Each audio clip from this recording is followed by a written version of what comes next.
Hello students. So in the series of literature revision series we have started. So in the same series today we are there with Nelson Mandela, the second chapter of your book. Which book? First Flight. The First Flight. So this is the second chapter of First Flight. Nelson Mandela, a long walk to freedom. ठीक है, सबसे पहले इसी बात को discuss कर लेते हैं कि long walk to freedom. What long walk to freedom was there? South Africa was facing a serious problem of apartheid system. What is apartheid system? Discrimination between black and white people. White people were in supremacy. They were actually ruling the country, and all the laws they made were actually there for white people. जो white लोग थे उन्हीं लोगों के लिए सारे नियम कानून कायदे थे, और जो ब्लैक पीपल थे, जो अश्वेत लोग थे, उनके लिए कोई कायदा कानून नहीं था. They were actually discriminated. उनको कम समझा जाता था. They were considered low. They were not considered equal to white people. ये एक प्रॉब्लम थी. तो Nelson Mandela he was a social reformer who worked hard or who struggled too much to make South Africa free from this apartheid system. South Africa को apartheid system से free करने के लिए Nelson Mandela ने बहुत काम किया था. And he was the first president of free South Africa, you can say, और you can say he was the first president of democratic government of South Africa. ठीक है. तो अब Nelson Mandela, it's a long lesson. बहुत सारा content है इसमें, बहुत सारी चीजें हैं. It's not a story. ये कोई कहानी नहीं है जिसको आप कुछ मेन वर्ड्स में समेट लो. But still we will try कि हम उसको ऐसे रिवाइज कर लें कि जब आप एग्जाम टाइम में रिवाइज करो तो आपके दिमाग में मेन पॉइंट्स स्ट्राइक करें. ठीक है, चलिए स्टार्ट करते हैं. The first thing is important ceremony was going on. What was going to held in an important ceremony? आप अपने दिमाग में शुरुआत यहाँ से रखिए कि एक important ceremony, एक important कार्यक्रम होने वाला था. What was that important ceremony? It was the inauguration of first democratic government. What important ceremony was going to held?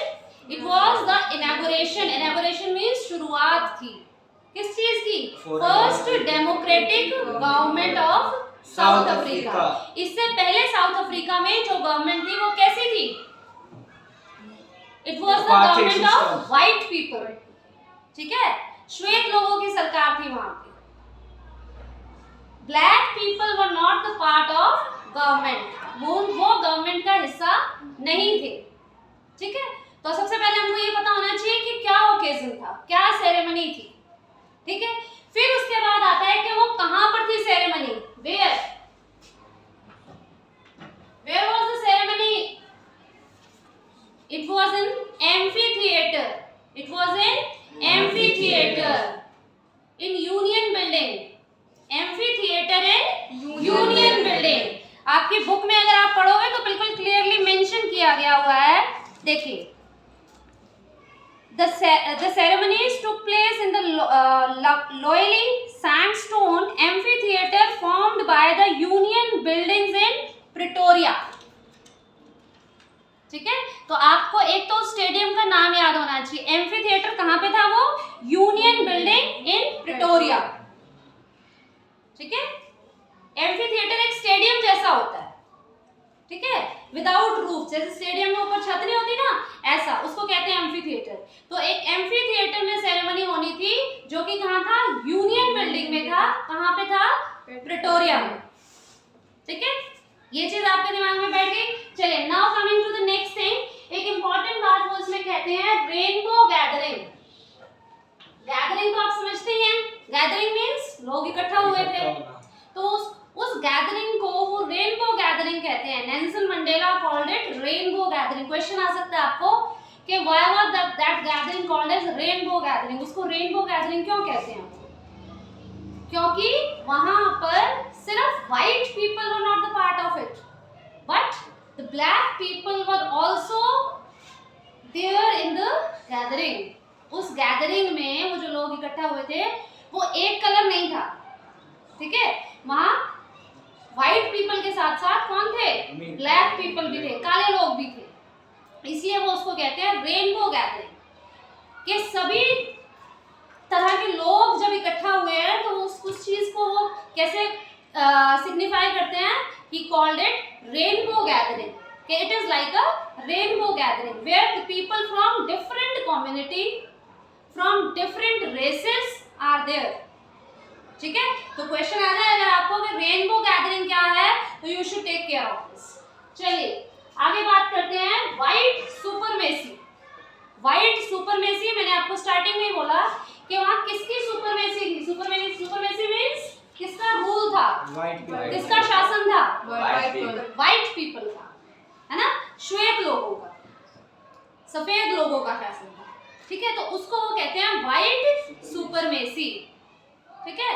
और व्हाइट सुपरमेसी वहां बहुत लंबे टाइम तक रही, ठीक है, इसीलिए इसको कहा गया long walk to freedom. Social reformers की कई जनरेशन लग गई उसको इम्प्रूव करने में, जैसे हमें इंडिया में अंग्रेजों से आज़ादी लेने में हमारी भी कई जनरेशन उसमें लग गई। इसी तरीके से साउथ अफ्रीका भी अपार्थाइड सिस्टम से या कहिए कि व्हाइट सुपरमेसी से अपने आप को फ्री कराने में ब्लैक पीपल को generation were indulged in that struggle, ठीक है। और उसका नेल्सन मंडेला आगे जाकर अपने स्पीच में उसके बारे में बताते भी हैं, ठीक है। फिर installation of first democratic government, मैंने पहले बोला आपको कि क्या ओकेजन था, installation of first democratic government, पहली बार एक डेमोक्रेटिक गवर्नमेंट वहां पर बनने जा रही थी, उसकी शुरुआत होने जा रही थी। So you keep in mind the phrase installation of first democratic government. क्या occasion था? Why were the people gathered? अगर आपको पूछा जाए why were the people gathered? For the installation of first democratic government. Yes. People were gathered there for the installation of first democratic government. ठीक है? या Nelson Mandela क्या करने जा रहे थे? Nelson Mandela was to be sworn. Sworn means उनको शपथ लेनी थी, कसम खानी थी, किस चीज के लिए? As the first president of South Africa's first democratic government. First president, first democratic government. Understand?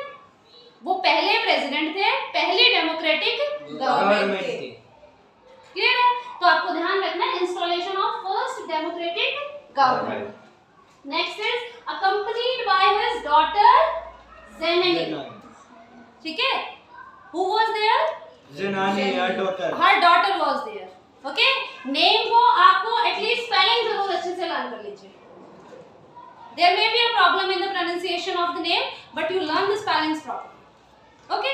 चलिए, and then few other people were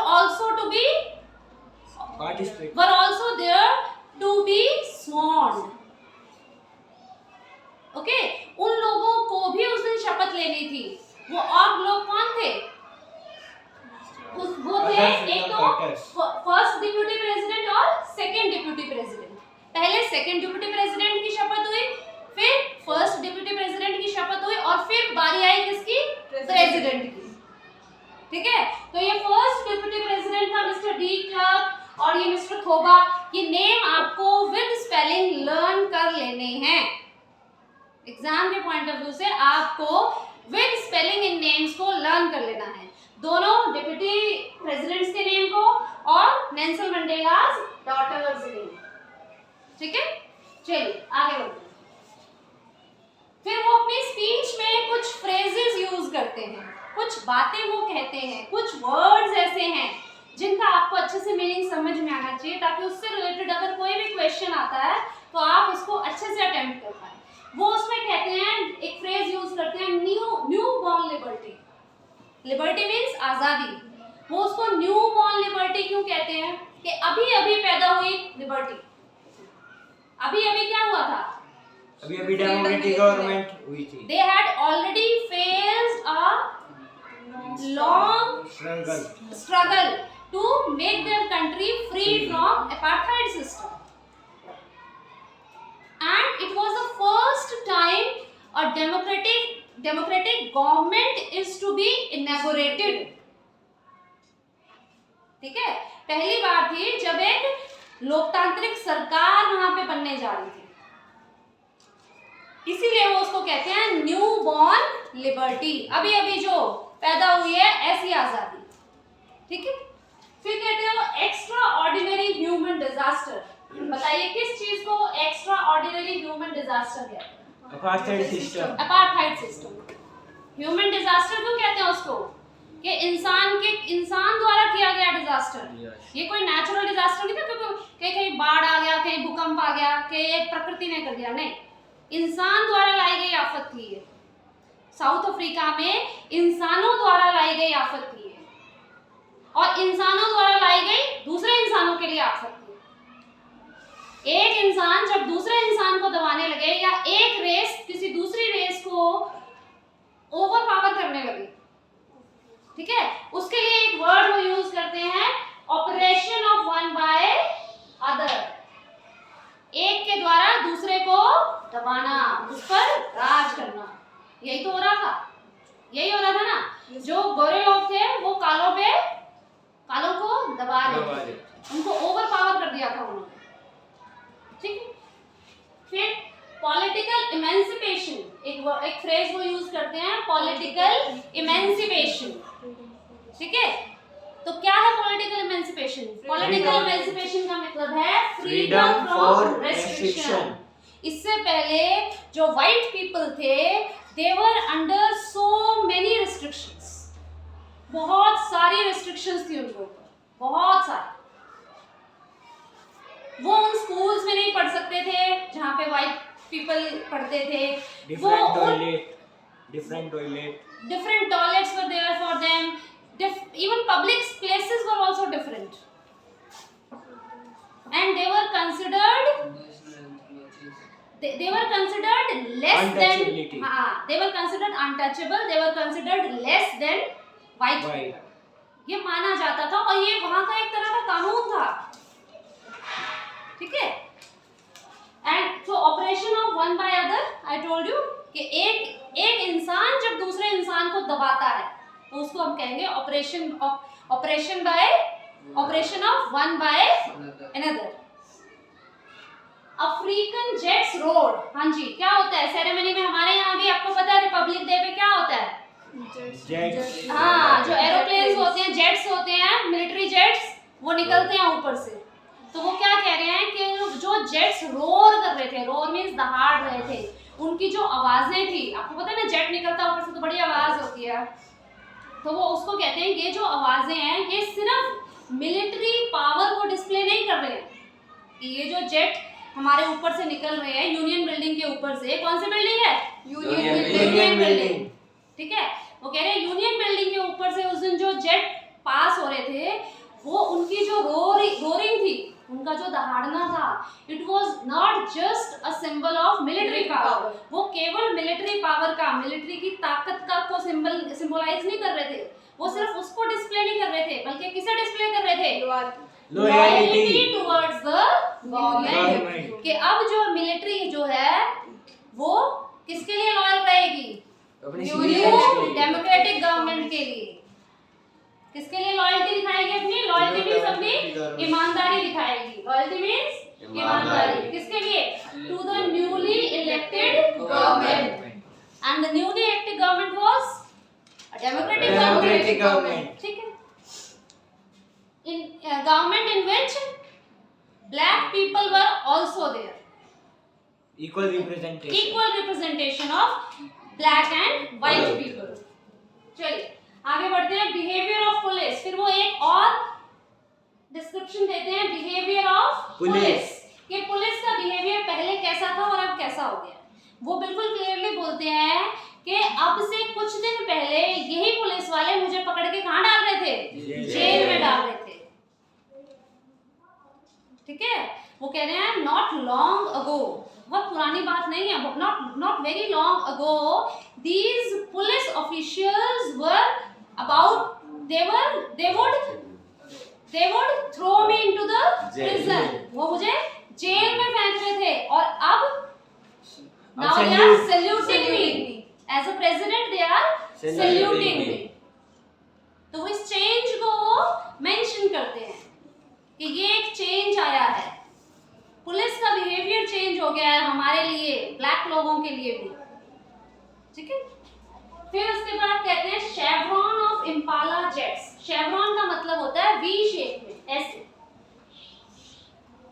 जो इम्पाला जेट्स थे वो वी शेप में चल रहे हैं, ऐसे शेप बना के चल रहे हैं, वी शेप बना के चल रहे हैं, और वो क्या कर रहे हैं, they are throwing a smoke, they are producing a smoke. हमारे यहाँ भी होता है ना रिपब्लिक डे पे जो जेट्स होते हैं वो ट्राई कलर का स्मोक छोड़ते हैं, they release try colour smoke.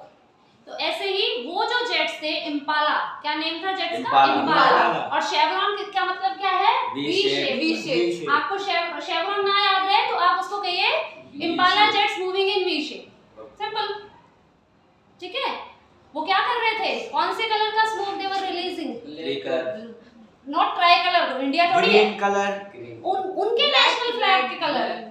How many colours are there in South Africa's national flag, 5 black, red, green, black, red, green, blue and golden, ठीक है। And national anthem, 2 national anthems were sung. How many national anthems were sung? 2 national anthems were sung. Black national anthem of black people as well as national anthem for white people. और वो एक बड़ी अच्छी बात कहते हैं कि आज तो दोनों एक दूसरे के नेशनल एंथम को एक साथ सिंग करेंगे, एक साथ नहीं सिंग कर पाएंगे ना, क्योंकि एक बजा फिर दूसरा बजा, तो वो कह रहे हैं कि आज तो दोनों अपना अपना नेशनल एंथम गा रहे हैं, लेकिन एक समय आएगा जब दोनों एक दूसरे के नेशनल एंथम को समझेंगे और सिंग करेंगे, ठीक है। सो ये मेन पॉइंट्स हैं जो फर्स्ट और सेकंड पार्ट में जो चीजें मेंशन की गई हैं। Now only third part is left. Probably in the coming video we'll go with that. Thank you.